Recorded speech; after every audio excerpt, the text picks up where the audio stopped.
నెల్లూరు కలెక్టరేట్లో రాష్ట్ర పురపాలక శాఖ మంత్రి డాక్టర్ పొంగూరు నారాయణ రొట్టెల పండుగ నిర్వహణపై కలెక్టర్ ఆనంద్తో పాటు అన్ని శాఖల అధికారులతో సమీక్ష నిర్వహించారు. ప్రపంచవ్యాప్తంగా పేరొందిన నెల్లూరు బారా షాహిద్ దర్గాలో ఈ నెల 17వ తేదీ నుంచి వారం రోజుల పాటు నిర్వహించే రొట్టెల పండుగ ఏర్పాట్లపై సుదీర్ఘంగా చర్చించారు. భక్తులకు ఎక్కడా ఎలాంటి ఇబ్బందులు లేకుండా చూసుకోవాల్సిన బాధ్యత అందరిపై ఉందని సూచించారు. అధికారులు నిరంతర పర్యవేక్షణలో రొట్టెల పండుగను విజయవంతం చేయాలని ఆదేశించారు. ఈ సందర్భంగా మంత్రి మాట్లాడుతూ భక్తి శ్రద్ధలతో నిండుకున్న నెల్లూరులోని బారా షాహిద్ దర్గా రొట్టెల పండుగ గురించి ప్రపంచవ్యాప్తంగా అందరికీ సుపరిచితమేనన్నారు. ఈ రాష్ట్రంలో పక్క రాష్ట్రాల్లో తిరిగిన వాళ్ళు ఎవరు లేరు. ఈ నెల 17వ తేదీ నుంచి వారం రోజులు యాక్చువల్గా బారా షాహిద్ దర్గా దగ్గర రొట్టెల పండుగ జరుగుతుంది. దాదాపు ఒక 20 లక్షల మంది భక్తులు యాక్చువల్గా ఇక్కడికి రావడం జరుగుతుంది. ఎంతో పవిత్రమైన స్థలం. ఇక్కడ కుల మతాలకు సంబంధం లేకుండా అన్ని కులాల వాళ్ళు వస్తారు. ఈ యొక్క రొట్టెల పండుగ ఈ బారా షాహిద్ దర్గా ప్రత్యేకత ఏంటంటే, బారా షాహిద్ దర్గా పక్కనే స్వర్ణాల చెరువు ఉంది.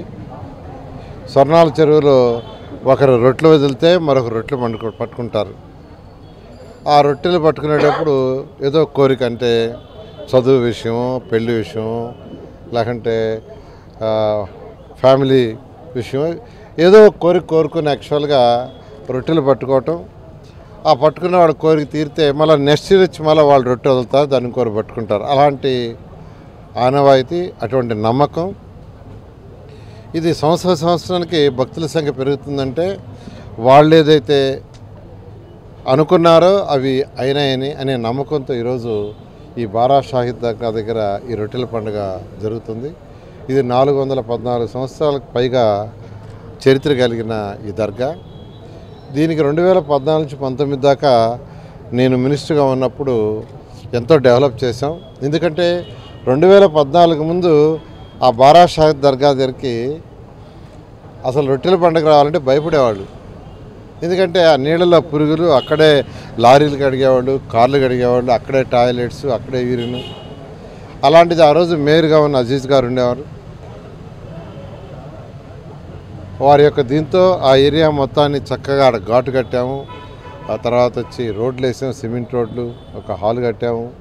అదేవిధంగా అనేక ఫెసిలిటీస్ చేసాం. అన్నిటికంటే ఎక్కువగా టాయిలెట్స్, పర్మనెంట్ టాయిలెట్స్ కట్టాము. ఇవన్నీ చేస్తే భక్తులు 2014లో 4 లక్షలు వచ్చింది. 2019కి 20 లక్షల మంది వచ్చారు.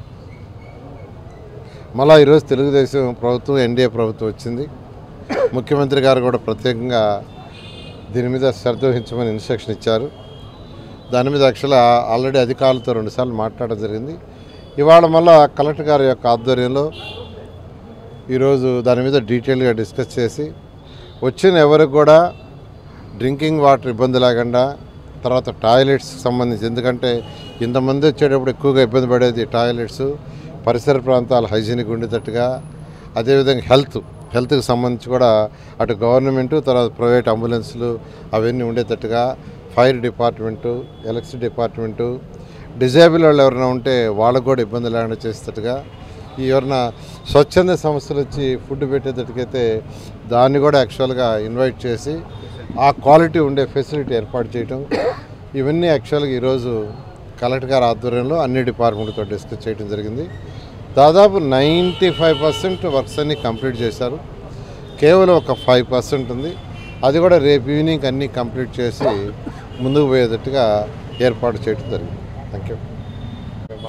ఈరోజు మంత్రి గారు ఈ రొట్టెల పండుగ పైన కలెక్టర్ గారితో, మరి జిల్లా అధికారులతో, మంత్రి గారు, మరి అలాగనే రూరల్ నుంచి గిరిరెడ్డి గారు వచ్చారు. అందరు జిల్లా యంత్రాంగం మొత్తంతో మాట్లాడి వచ్చే భక్తులకి ఎటువంటి ఇబ్బంది లేకుండా, డబ్బులు ఖర్చు పెట్టడమే కాదు, వాళ్ళకి స్వాగతించే దగ్గర నుంచి వాళ్ళు వచ్చినప్పుడు విసుక్కోకుండా వాళ్ళని రిసీవ్ చేసుకొని వాళ్ళని సురక్షితంగా వాళ్ళ ఇళ్ళకి పోయేదాకా మనం ప్రొటెక్షన్ ఇవ్వాలనేది ఆ హైవేస్ పైన వచ్చేప్పుడు కానివ్వండి, ఇవన్నీ కానీ ఈరోజు కులంకుషగా అన్ని అంశాలని ఈరోజు చర్చించాము. ప్రజలకి, వచ్చిన వాళ్ళకి ఎటువంటి ఇబ్బంది లేకుండా అన్ని విధాలుగా ఏర్పాట్లు ఇటు రూరల్ నుంచి ఇటు మంత్రి గారు ఇద్దరు కలిసి దీన్ని సమీక్ష చేస్తూ దీన్ని కంప్లీట్గా వచ్చిన వాళ్ళందరూ సురక్షితంగా సంతోషంగా ఇంటికి పోయేటట్టుగా ఏర్పాటు చేస్తున్నాం. Thank you.